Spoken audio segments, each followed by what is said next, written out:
Hey galera, Jason aqui em mais um vídeo analisando, comentando, trocando aquela ideia sobre as ideias de mangás enviadas por vocês para mim. Lembrando que se você tem vontade de enviar sua sinopse para ser lida aqui, tem todo o processo aqui na descrição, sem eu bater no microfone, por favor.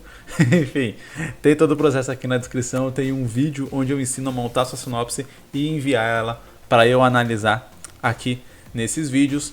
Lembrando sempre que, né, você enviando para mim lá no e-mail, tal, certinho, caindo aqui, vai demorar um bom tempo para eu conseguir ler, afinal de contas, tem muitas sinopses ainda na fila, né? Toda vez que eu lanço um vídeo aqui, eu recebo mais sinopses e assim isso vai sendo constantemente alimentado, então a fila não diminui muito. Mas se você tem mais pressa, se você não pode esperar todo esse tempo porque você quer começar logo o seu mangá e por isso você gostaria de ter a sua análise mais rápido, é só se tornar membro aqui do canal a partir de R$3 por mês. Aí você me ajuda a continuar fazendo vídeos aqui e tem a sua sinopse analisada antes. Em todos os vídeos aqui de análise de sinopse, a primeira sinopse analisada é uma sinopse de membro. Então, bora começar o vídeo.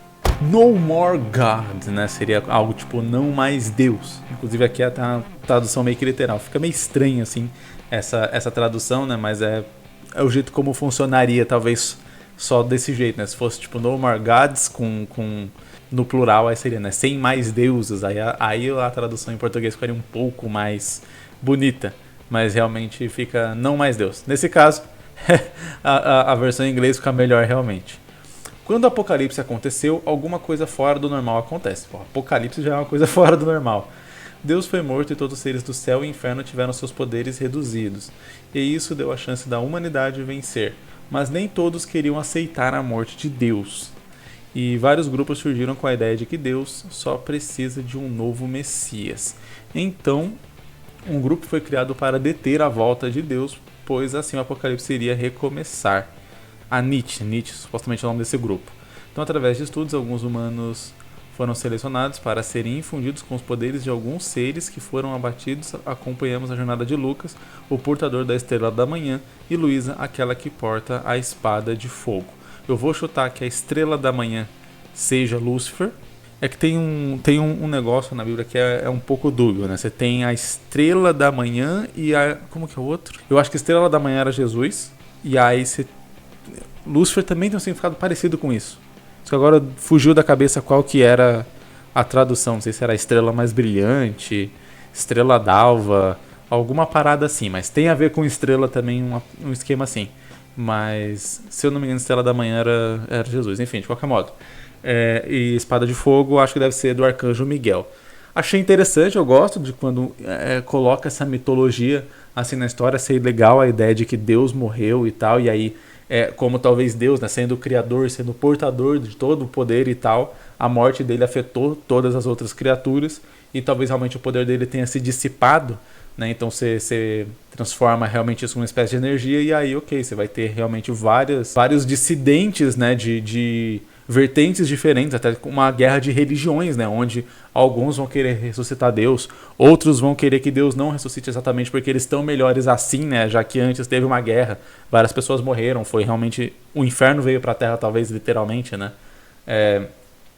Então acho que daria para trabalhar exatamente nesse meio de diferentes pontos de vista a respeito do que aconteceu e do que seria bom de verdade, né, para a história, para o mundo, né, dentro dessa história. O Lucas, né, novamente eu não sei se ele está sendo aqui o Messias ou o anticristo, né, eu não sei aqui, porque como eu disse, ambos têm uma questão ali com estrela e eu não lembro exatamente agora qual é qual. Mas, independente, acho que a gente precisa desenvolver qual que é a opinião que o Lucas vai ter em relação a isso e como que a opinião dele talvez vai ser moldada. O que acontece? Quando a gente tem um protagonista na história, né, o protagonista geralmente é o personagem que vai passar pela maior mudança ao longo da história. Ou seja, ele é o personagem que ele vai evoluir com a história, porque é a história dele que a gente está contando de maneira geral, né? Ele é quem a gente está acompanhando. Então é ele que vai ter o maior desenvolvimento. Nesse sentido, é sempre interessante a gente colocar esse personagem, por exemplo, o Lucas sendo às vezes muito fiel àquela realidade que pregaram para ele, que incutiram na cabeça dele a respeito dele talvez ser o Messias ou algo do tipo, e aí ele acredita nisso, e à medida que ele vai na sua jornada em busca de algo, talvez, não sei exatamente o que vai ser esse algo que eles vão estar buscando, né? Porque a gente tem aqui um grande objetivo, e eles falam, a gente precisa de um Messias para que Deus acorde, mas assim, se supostamente eles têm um Messias, esse Messias seria o Lucas, por que Deus não acordou? Não que necessariamente seja uma pergunta dentro da história, mas talvez necessitaria de outros passos, outras etapas que seriam completas, e aí sim que o Lucas teria que completar, e essa seria a jornada realmente que ele ia fazer ao longo da trama, para que a profecia que eles esperam pudesse ser resolvida. E aí nesse meio tempo ele iria aprender mais sobre o mundo, aprender sobre as diferentes visões, e aí seguir outro caminho. No caso de ele talvez ser o anticristo, então seria o contrário, talvez ele iria crescer sendo mal visto por algumas pessoas, né? Então, tendo essa questão aí de uma grande profecia de que ele seria o grande destruidor de tudo e que eles precisam achar o Messias para acabar com ele, talvez a Luísa sendo a portadora da espada de fogo, que eu acredito que seja do arcanjo Miguel, iria caçar ele para matar ele ou algo do tipo, e aí a Luísa que passaria por essa mudança de perspectiva de eu acreditava em tudo o que me diziam nesse lance e tal, então acreditava que o Lucas era o anticristo porque sim, porque foi o que me disseram, e aí quando eu chego aqui eu vejo que não é bem assim, que ele não tem todo aquele mal que estão falando que ele tem de verdade, e aí ela muda para talvez tornar uma possível aliada dele ou algo do tipo. Eu acho que aqui dá pra gente trabalhar muito bem na história exatamente com essas questões dos diferentes pontos de vista de cada segmento, de cada grupo ali da sociedade, e onde cada um dos nossos personagens vai estar encaixado naquele grupo, absorvendo talvez os maiores preconceitos daquele grupo e aprendendo um pouco que as coisas não são tão preto no branco quanto os grupos em si tentam dizer. Claro, isso daqui é a parte por detrás dos acontecimentos, né? A parte que o autor vai pensando e bolando e como que ele vai fazer, mas aqui na história ainda para mim está carecendo das etapas de verdade que a gente vai acompanhar. Então, ok, o Lucas é o portador da Estrela da Manhã. O que isso faz ele fazer ao longo da trama? Para onde que ele vai? Qual é o ponto A e o ponto B que o Lucas vai seguir? Ele vai caminhar para enfrentar um grande mal? Ele vai caminhar para achar alguns itens que vão ajudar a fazer o ritual para Deus renascer? Ele vai caminhar para impedir que alguém consiga esses itens que vai fazer Deus renascer? Qual que é exatamente os passos a passos, né? Que os passos a passos fica estranho. Enfim, mas qual é o passo a passo que esse personagem vai seguir? Quais são os acontecimentos que vai ter de fato ali na história? O background aqui, para mim, é maravilhoso, assim, é muito bom mesmo, dá para contar até várias outras histórias dentro desse mundo, mas novamente, quais são as histórias que a gente vai contar dentro desse background? Essa é a etapa que eu sempre falo que é isso que a gente tem que começar a pensar e estruturar antes de começar a desenhar nossas páginas, antes de começar o nosso storyboard. É o que a gente vai definir para poder ter um roteiro, né? A gente tem a fase de ideia, a fase de roteiro, aí talvez vem a fase de storyboard ou de refinar o roteiro, e depois vem a produção das páginas. Eu sempre falo que esse é o passo a passo para você conseguir fazer um mangá, né, do começo até o final. E é interessante chegar nessa parte de roteiro e começar a imaginar quais são exatamente os caminhos, porque esses caminhos são o que leva muito a ter furos de roteiro, a coisas que podem deixar a história ruim, né? Então é o momento onde a gente precisa ali lapidar mais, pensar mais como que um evento desencadeia outro evento, como que esse evento gera uma consequência que vai voltar depois e que vai trazer um ensinamento para o personagem, para que ele possa caminhar para aquele final que a gente está imaginando, e por aí vai, né? Onde a gente tem que quebrar um pouco mais a cabeça ali para entender como ligar todos os pontos da história e fazer a história ficar certinha, redondinha, fechadinha ali, sem muitos furos de roteiro, sem muitas pontas soltas, e que o leitor possa acompanhar do começo até o final ali. E aí ele entender todas aquelas coisas que a gente criou de background, que era o que eu estava falando até agora, por exemplo. Nossa próxima sinopse não tem um título, então vamos só começar a ler aqui. Ela tá um tanto longa, mas eu acho que dá pra ler aqui, só eu tenho que ler um tanto rápido. Essa história é sobre uma profecia antiga de uma criança nascida de uma mãe virgem que quebraram uma linha de sucessão de reinos que sempre passa de pai para filho. Depois da invasão do reino do pai, a princesa Alissa consegue fugir para uma passagem secreta no subsolo, onde encontra um prisioneiro que promete ajudá-la se ela também o ajudar a fugir. Com o castelo sendo atacado por inimigos do seu pai, o rei. Ela não tem escolha a não ser aceitar a ajuda do prisioneiro desconhecido. Os dois fogem pela floresta até a casa de um bruxo, um velho amigo do ex-prisioneiro, não demora muito para o bruxo descobrir da gravidez inesperada da garota, Alissa, que deve ser a protagonista da história. Sem entender, ela contesta falando da sua pureza, já que ela era virgem. Então a esposa do bruxo fala da profecia e das maldições que vêm junto, já que inúmeras forças tentaram impedir que a criança nasça. Tentarão, né? Imagina aqui, tá com M. Assim, o prisioneiro diz que vai cumprir o que prometeu e que não deixará que ninguém a machuque. Assim, decidem ir em busca de uma espada lendária que os ajuda a proteger a criança. Eu gostei da ideia.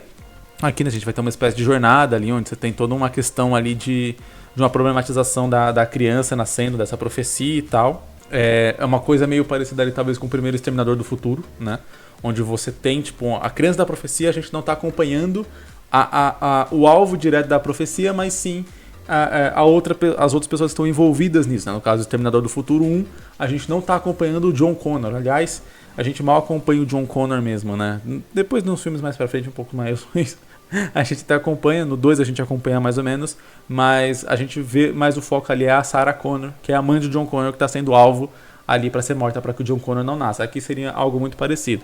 O que eu achei que é uma ponta um pouco solta é a questão de vamos buscar a espada lendária para proteger a criança. Sabe? Porque uma coisa não parece ter relação direta com a outra. Então, para que a gente juntasse essas relações, eu colocaria essa espada como algo da própria profecia. Então, tipo, vamos supor, a gente pode colocar a espada tanto quanto essa é a espada que o garoto da profecia vai usar, então ele vai precisar dela para não sei o que, e aí por isso eles vão atrás dela para de fato concretizar a profecia. Ou essa é a espada que será usada para matar a criança da profecia, ou algo do tipo, e aí eles vão atrás da espada para impedir que ela caia nas mãos de quem vai matar a criança da profecia, ou algo do tipo. Então, assim, usar a espada como parte da profecia, e por isso eles vão lá buscar, porque entre todas as... Vamos lá, você tem uma mulher grávida e você tem pessoas tentando matar aquela mulher grávida. Vamos lá, vamos para um quiz. Quais são todas as opções no mundo que você tem para proteger essa mulher grávida? Se esconder e ficar por baixo dos panos ali, vivendo uma vila escondida, etc.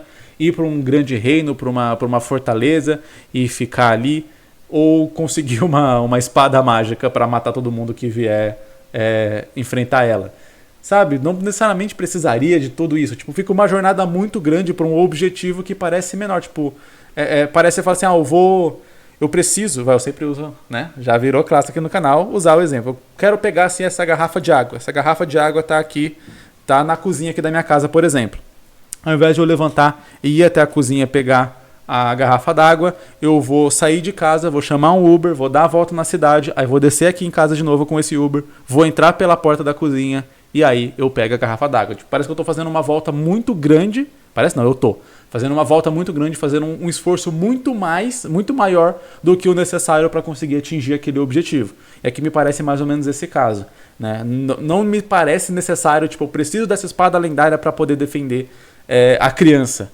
Tipo, você fala, você pode usar outras armas, você pode ser mega habilidoso, você pode usar um exército, você pode se esconder, você tem 1 milhão de outras coisas que parecem muito mais fáceis do que sair andando com essa mulher grávida, sendo caçada mundo afora, sabe? Até pelo ponto de vista né, de, pô, se ela tá grávida, ela não vai conseguir, sei lá, escalar um negócio, fugir com muita facilidade. Então tem várias limitações que são muito interessantes pro roteiro ter essas limitações, né? À medida que a história avança e a gravidez dela avança também, vai se tornando mais difícil para ela fazer certas coisas, de modo que a história vai aumentando o grau de periculosidade, né, ali. Quer dizer, se no começo da história a periculosidade é de alguém vir e matar ela, mas ela pode fugir, ela pode correr, ela pode se esconder, ela pode, sei lá, como eu disse, pular uma cerca, pular um portão, fazer várias outras coisas. Quando ela tá lá, sei lá, com 8 meses de gravidez, ela já não consegue mais correr. Se ela tropeçar e cair de barriga no chão, ela já pode perder a criança. Então, o grau de periculosidade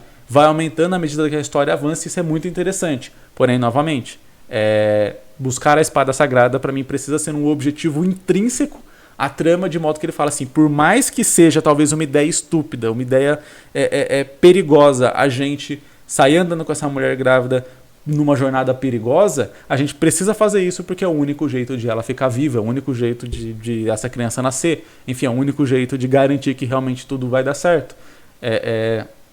Então poderia ser algo assim.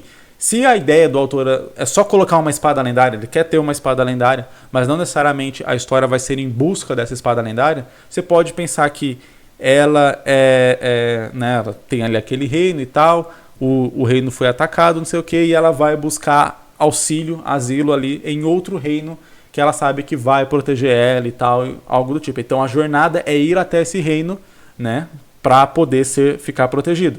E aí, talvez no final dessa jornada, chegando nesse reino, pode rolar uma traição, um plot twist, aquele cara não tá ajudando ela, aquele cara tem a espada sagrada, a espada lendária, numa luta o protagonista vai conseguir a espada lendária e vai conseguir enfrentar ali quem quer que ele tenha que enfrentar naquele final. Então assim, ele vai conseguir a espada lendária do mesmo jeito, mas isso não vai ser necessariamente o objeto de desejo e de busca dos personagens. Ele vai ser uma consequência da busca dos personagens, que era ir até um reino para conseguir proteger a princesa.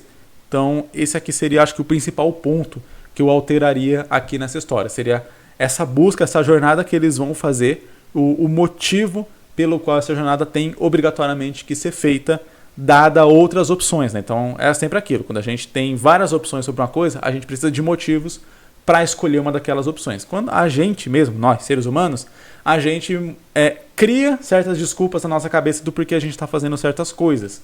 Quando a gente está tendo uma história, o personagem também vai ter que ter essas mesmas desculpas, só que algumas delas têm que ser convincentes o suficiente para enganar o leitor. Então o personagem ele pode até tomar uma atitude que seja mais perigosa, que seja mais imprudente, ou até mesmo uma atitude que seja burra, só que ele tem que ter uma justificativa para aquele personagem que seja convincente o suficiente para ele, de modo que possa parecer também convincente para o leitor, a não ser que seja o objetivo realmente o leitor discordar da atitude daquele personagem. Mas é sempre complicado quando você acompanha, o leitor acompanhar um personagem que ele discorda das atitudes, porque em algum determinado momento ele pode simplesmente perder o interesse por aquele personagem, que ele está discordando de tudo aquilo que aquele personagem faz. É que nem filme de terror, quando você tem os personagens, né, que são as vítimas ali do monstro do filme de terror, do serial killer, ou etc., fazendo as atitudes mais burras e estúpidas possível. Você para de se importar com aqueles personagens, se é que você se importou em algum momento, né? Mas mesmo em filmes de terror que tiveram o mínimo de trabalho de desenvolver aqueles personagens um pouco, a ponto de você pelo menos se importar um pouco com eles, a partir do momento que eles começam a tomar várias e várias atitudes estúpidas repetidamente, você chega uma hora que está torcendo para que eles morram e não torcendo para que eles sobrevivam, para que eles saiam bem, para que aquilo dê certo e tal, só querendo que eles morram. A mesma coisa funciona para qualquer personagem, qualquer história. Se o seu leitor começa a discordar muito e achar muito burras as atitudes do seu personagem, em algum determinado momento ele vai parar de se importar que aquele personagem vai querer só que ele morra, só que ele saia da história ou algo do tipo. E se o personagem é o principal, ele não vai sair da história. Então talvez quem vai sair da história, na verdade, vai ser o seu leitor. O nome da nossa próxima sinopse é Polar Shadow, Sombra Polar. Particularmente eu acho sombra uma palavra, em português, uma palavra com uma sonoridade muito bonita. Eu prefiro, particularmente, o nome Sombra Polar do que Polar Shadow. Cadel mora em uma cidade cercada por muros. Ele recebeu as memórias de seus antepassados, só que não quer continuar assim, então irá à procura de um homem que pode desfazer isso. Entendi. Bem simples, bem direto, mas a gente consegue apresentar aqui alguns conceitos que eu consigo imaginar para onde essa história está indo. Então, beleza, a gente imagina que o Cadel ele é alguma espécie de profeta, algo assim, alguma espécie de mago, né, que tipo nasce e aí ele está destinado a ser talvez o profeta dessa cidade, está destinado a ser o oráculo dessa cidade ou algo do tipo, e por isso ele recebe as memórias dos seus antepassados. Só que isso eu consigo imaginar, né, isso sendo um destino imposto a ele e ele simplesmente querendo ter uma vida diferente, uma vida normal ou algo do tipo. E o único jeito de ele ter essa vida normal é ele perder essas memórias desses antepassados. E aí é onde ele vai em busca de algo que tire isso. O que é interessante nessa busca é porque ele pode, a gente pode caminhar para dois sentidos com essa história aqui. O primeiro sentido é onde a gente vai ter como objetivo a luta contra esse destino pré-determinado, contra esse determinismo, né, onde o personagem vai escolher o seu próprio caminho ali para ter uma vida normal. Então nesse objetivo a gente trataria as pessoas daquela cidade, todas essas coisas muito mais como vilãs, a gente vilanizaria um pouco mais, por exemplo, os outros profetas ali, os outros oráculos ou algo do tipo, as pessoas que esperam demais dele, assim. Então a gente iria trabalhar mais nessa questão do personagem querendo ter uma vida normal e sendo obrigado a ter uma vida diferente e fugindo disso. Ou a gente poderia trabalhar no sentido de aprendizagem daquele personagem de aceitar as suas responsabilidades. Então ele nasce com isso, ele tenta fugir disso no primeiro momento, e aí quando de repente ele consegue, ele estar para conseguir de fato se livrar dessas memórias, é quando ele percebe que elas são valiosas, que elas são parte dele, elas são parte de quem ele é, independente do que os outros escolheram para ele, e ele toma a decisão de escolher aquilo por si só e assumir aquela responsabilidade. Dá para imaginar, por exemplo, ele foge da vila, aí ele vai, acha aquele homem, nesse meio tempo ele vai vendo certo sofrimento, outras coisas assim no mundo que ele vai ajudando por conta das memórias dos antepassados, ele consegue ajudar outros povos, outras civilizações ou algo do tipo. E aí quando chega, por exemplo, perto do final, onde ele vai poder tirar essas memórias, tá acontecendo alguma situação onde ele precisa dessas memórias para que ele possa resolver e salvar alguém, salvar algum ente querido, algum amigo que acompanhou ele durante a jornada, companheiro, etc. E aí ele percebe o valor daquelas memórias, o valor de... vai relembrando toda a jornada que ele fez e como ele pôde ajudar as outras pessoas por conta das memórias dele. E aí é quando ele decide aceitar esse fardo, aceitar essa responsabilidade que é. E aí não é mais que o destino decidiu que ele vai ser o oráculo, é ele que decidiu tomar para si o título de oráculo e usar aquilo. Então a gente pode trabalhar também com essa versão onde o personagem ele vai amadurecer a ponto de ele aceitar. Eu particularmente gosto mais dessa segunda, porque pelo menos eu consigo imaginar mais as etapas ali da história para chegar nela, tanto que eu fui um pouco mais detalhista com essa versão. Mas a outra versão é uma versão também que funciona. Só que, como eu disse, para que ela funcione melhor, a gente precisa vilanizar um pouco ali os habitantes da cidade para que a gente concorde com o Cadel, né? Igual eu falei aqui na sinopse anterior, a gente precisa concordar um pouco com algumas atitudes que esse personagem toma. Não é que a gente precisa concordar com 100% das atitudes que cada personagem toma, mas a gente precisa ser um pouco convencido de que para ele faz sentido aquela atitude ali e não só que ele está agindo da maneira mais burra e estúpida possível. Então, nesse sentido, a gente tem que concordar que o Cadel ele vai fugir, ele deve fugir daquele lugar. A gente deve concordar que o Cadel não deve aceitar aquele destino imposto ali por ele. Como que a gente faz isso? A gente faz esse tratamento com ele, ser um tratamento mais rigoroso, um tratamento menos afetivo, mostrar ele vendo as crianças brincando, mostrar ele vendo a vida que ele queria ter e que ele não pode ter, e por aí vai, talvez ele saindo da vila e aí ele vivendo um pouco dessa vida, mas ainda tendo o peso das memórias dos antepassados que continuam talvez dando pesadelos para ele. A gente tem que mostrar que tudo isso é muito ruim para que a gente consiga comprar e concordar com ele. E realmente você tem que tirar essas memórias e tem que viver uma vida normal. Ninguém deveria ter que carregar esse fardo. Então é um caminho pelo qual daria para seguir também. E aí realmente o objetivo da história final seria achar a pessoa, tirar as memórias e aí ele poder tocar essa vida e tal, né? Você imaginaria já no final da história, por exemplo, dando um time skip ali, né? Pulando um período de tempo e aí mostrando no futuro. O Cadel talvez mais velho ali e tal, com um neto, contando uma história, ou com filho, ou esposa, etc. ali, vivendo aquela vida que ele gostaria. Particularmente, como eu disse, eu gosto mais da outra. Eu gosto mais da outra, que eu acho que eu consigo ver uma jornada menos linear. Então na primeira a gente tem, ele não gosta desses poderes, ele quer tirar os poderes. E aí ele vai e consegue tirar os poderes. Na outra ele não gosta desses poderes, ele quer tirar os poderes. Aí ele vai, e aí quando ele ia tirar os poderes, ele percebe que os poderes são bons. E aí ele volta. Então a gente tem uma jornada menos linear, uma jornada mais curva. Ou seja, que a gente consegue ter mais surpresas, mais idas e vindas na trama, o que é interessante para não deixar a história muito monótona, às vezes parecendo que ela só está seguindo numa linha reta ali, sem nenhum percalço, sem nenhuma reviravolta ou algo do tipo. Após ser salvo de um ataque de monstro, Daniel acaba entrando num grupo de jovens que pode ser a salvação do mundo. Daniel, com o poder que aparece por pensamentos eróticos, ele fica afastado dos outros por causa dele. Do poder. Por causa dos treinamentos e batalhas, eles se aproximam e se afastam, mas não conseguem se comunicar. É um problema que eles terão que resolver. Cara, eu acho que é a primeira vez que eu não entendo praticamente nada da sinopse. Eu acho que aqui passa exatamente por aquela questão de o autor tinha várias coisas que ele imaginou, só que ele ainda não sabe muito bem como encaixar essas coisas, e aí ele tentou colar elas da melhor maneira que ele pôde para montar uma sinopse, mas a sinopse ficou completamente sem pé nem cabeça. E eu não estou nem falando só pela questão dos pensamentos eróticos, mas isso mesmo também eu não consigo entender como é que isso se encaixa na história. Então a gente tem aqui uma linha, vai. O Daniel, ele foi salvo por um ataque de monstro. Ele foi salvo por quem? Pelo grupo que ele entra? Se ele foi salvo por esse grupo, por que ele entra nesse grupo? E aí fala que esse grupo de jovens pode ser a salvação do mundo. Salvação do quê? Dos monstros que atacam o mundo? Por quê? Porque eles conseguem enfrentar esses monstros, talvez?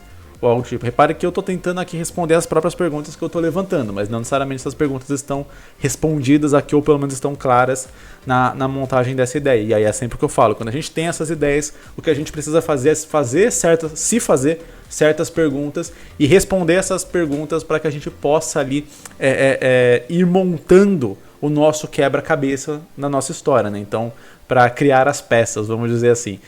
Eu acho que a metáfora do quebra-cabeça é até meio que uma boa. Primeiro a gente tem algumas ideias. Quando a gente vai criar uma história, a gente tem algumas ideias. Então a ideia de um personagem que foi atacado por um monstro, que tinha poderes vindo de pensamentos eróticos, que ele é meio afastado das outras pessoas e que precisa aprender a se comunicar com elas e que o grupo dele vai salvar o mundo. Então são várias ideias separadas. Essas ideias não necessariamente se encaixam muito uma com a outra. Às vezes se conecta, às vezes não, mas precisa de mais peças ali para se conectar. Então o que acontece? É como se quando a gente tivesse essas ideias, a gente pegasse um quebra-cabeça, vamos supor aí, de 100 peças e a gente tivesse 5 peças dele. Então você tem 5 peças dele, muito dificilmente essas 5 peças vão se conectar, já vão formar uma imagem. Mas beleza, elas vão ali estar naquele ambiente. Aí você tem que pegar aquela peça e começar a se fazer perguntas a respeito do desenho que está naquela peça. No caso, o Daniel foi atacado por um monstro. Ok, quem é esse monstro? De onde esse monstro veio? Ao responder essas perguntas, você vai criando novas peças que estão ao redor daquela peça que era a sua ideia inicial. Então, esse monstro veio de tal lugar por conta disso. Ele atacou o Daniel por causa disso, daquilo. O Daniel foi salvo desse ataque de monstro. Foi salvo por quem? Pelo grupo que ele vai se juntar. E aí, beleza, você já está chegando mais perto ali da peça do grupo que você tinha imaginado. E aí ele foi salvo por um desses membros. A partir daí ele vai querer entrar nesse grupo, porque ele percebeu o valor ali que tem em lutar contra aqueles monstros, só que ele precisa aprender a lutar contra aqueles monstros ao mesmo tempo. E aí é onde ele descobre que ele tem o tal do poder. Só que esse poder é um poder que é meio constrangedor, etc., porque ele vem de pensamentos eróticos. E aí a gente vai se aproximando do tal da ideia dos poderes vindo dos pensamentos eróticos. Então a gente vai construindo, né, vai criando mais peças do nosso tabuleiro aqui de quebra-cabeça, e aí vai fazendo com que essas peças vão se ligando. Ao final de tudo, a ideia é você pegar todas essas peças que você criou e montar elas numa ordem cronológica, onde você vai ter o desenho completo. O desenho completo é o seu roteiro, é a sua história bem estruturada do começo até o final, né? De onde que ela veio e para onde que ela vai. Por que eu falo que isso aqui não está bem estruturado ainda? Porque do jeito como termina, ele não consegue se comunicar, é um problema que eles terão que resolver. Parece que o objetivo da história é ele conseguir se comunicar com a galera. Sendo que toda a apresentação anterior, ela não leva muito a esse objetivo. Talvez a gente não precise, por exemplo, dele ser atacado por um monstro para poder se juntar ao negócio, até a salvação do mundo, todas essas coisas, para que seja ele se comunicando. A gente pode começar só com, a gente tem um grupo de jovens, cada jovem tem um poder e cada poder é ativado de uma forma. O poder do Daniel é ativado de uma forma constrangedora, de modo que faz ele se sentir um pouco envergonhado de usar esse poder e excluído ali daquele grupo. E aí, a partir daí, a gente vai criar algumas situações onde o Daniel vai ser obrigado a usar esse poder, talvez ali, para salvar esses membros do grupo e tal, porque ele considera eles como companheiros, mesmo que ele tenha vergonha, e aqueles membros também ele vai descobrir que também consideram ele como companheiros, mesmo que, novamente, ele acha que não, e aí ao se libertar e usar esse poder, e mesmo quando ele usar isso e sentir vergonha, mas ao mesmo tempo ele também ri um pouco de si mesmo, entendendo o quão ridículo é aquilo, mas de uma maneira feliz, onde está todo mundo brincando ali, talvez em conjunto, e realmente despertando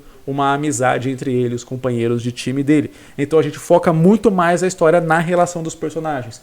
E aí uma das coisas que eu falo, uma das perguntas, acho que primordiais quando a gente quer fazer uma história é: o que eu quero contar nessa história? O que de fato eu quero mostrar? Qual que é o meu foco? Qual que é o meu objetivo aqui na história? Geralmente, por a gente acompanhar os mangás japoneses que tem 300, 400, 500, mais de 1000 capítulos, a gente acaba imaginando a história abrangente igual essas histórias são. Né? Então você sempre quer fazer um mundo com 150 lugares. Você quer fazer uma história com 53 personagens, onde esses 53 personagens, cada um vai ter uma história, não necessariamente as histórias vão estar relacionadas. Você quer fazer uma jornada onde o personagem tem que ir descobrindo vários lugares, várias pessoas, vários itens, vários poderes diferentes ao longo dessa jornada. E aí a gente acaba se perdendo muito. Só que, como eu sempre digo aqui, não dá pra gente, aqui no Brasil, fazer um mangá de 200 páginas, porque 99% dos casos a gente tá fazendo esse mangá sozinho, né? Então a gente tem que fazer ele inteiro, do zero, e a gente tem que dividir o tempo que a gente vai fazer esse mangá com o tempo que a gente vai estar na escola, na faculdade, no trabalho, nas outras responsabilidades da vida, etc. Coisa que nem no Japão, na verdade, né, a galera consegue. Não é nem questão de ter ou não ter, é não conseguir muitas vezes. Porque o trabalho exige tanto, a ponto de que, literalmente, alguns morrem de tanto trabalhar. Então, por mais legal que seja a ideia de construir um universo gigantesco, é algo que vai morrer na praia se a gente ficar muito apegado a isso. Então, o que eu sempre falo aqui é: busque um foco de onde você quer ir, para onde você quer ir com essa história. Como eu disse, com a última frase aqui, me leva a entender que o foco é a comunicação entre os personagens, é a relação, é o Daniel aprender a se relacionar, a ter companheiros ali com a galera ali do time dele. Porém, a gente tem uma frase: acaba entrando num grupo de jovens que pode ser a salvação do mundo, o que me leva a crer que tem uma ideia muito maior sobre como que o mundo vai estar sofrendo um grande risco, e aí o Daniel e seus companheiros vão ir lá enfrentar para poder salvar o mundo. Então repara que eu tenho uma história muito mais contida no sentimento do personagem e uma história muito maior, muito mais épica.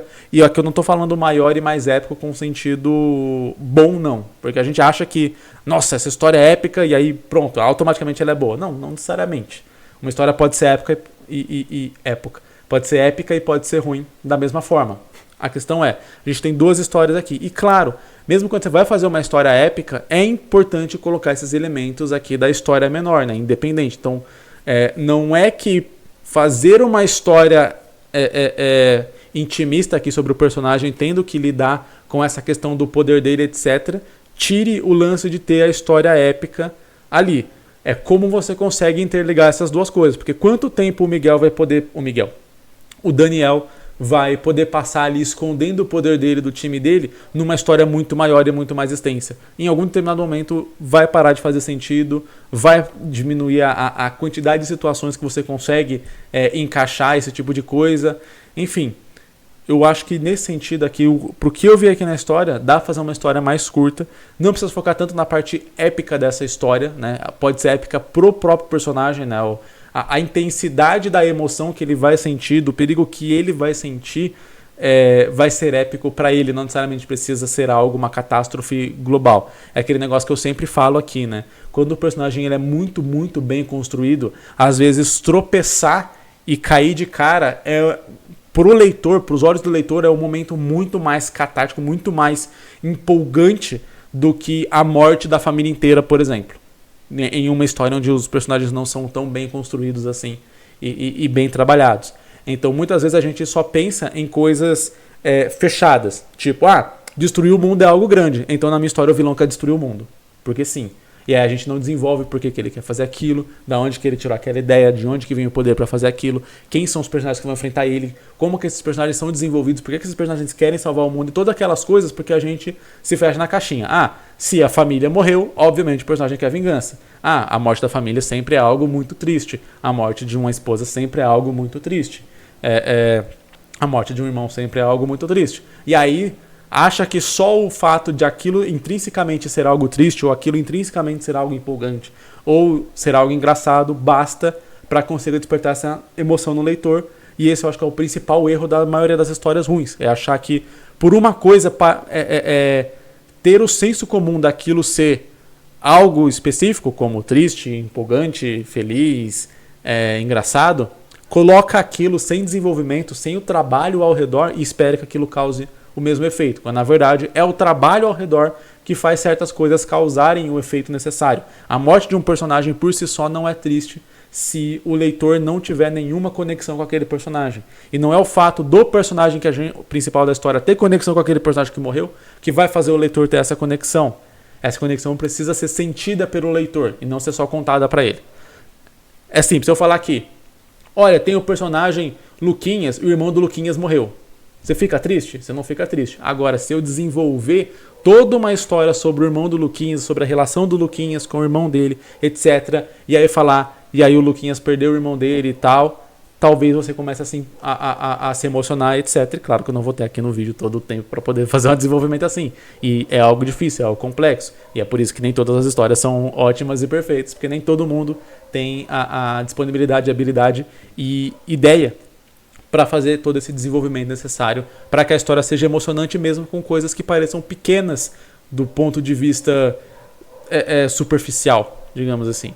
E essas foram as sinopses de hoje. Muito obrigado para você que assistiu, muito obrigado para você que chegou até aqui. Se você tem vontade de fazer o seu próprio mangá, aprender aqui todas essas etapas que eu falei, que eu abordo aqui ao longo desses vídeos e mais, né, até as partes que eu não falo aqui nesses vídeos aqui, que é sobre como você compreende ali a narrativa da sua história de maneira visual para poder transformar o que a gente criou em texto e na nossa cabeça em páginas de mangá e mesmo depois dessas páginas como ter o seu mangá publicado, de fato, dá uma conferida aqui no link na descrição do Jornada do Mangaka BR, que é o meu curso sobre como fazer um mangá. Tenho certeza que você vai gostar muito, não vai se arrepender. É um investimento que vai valer muito, muito a pena. Valeu por você assistir o vídeo, deixe seu like aqui embaixo para dar aquela força pro canal e eu vejo você em um próximo. Falou!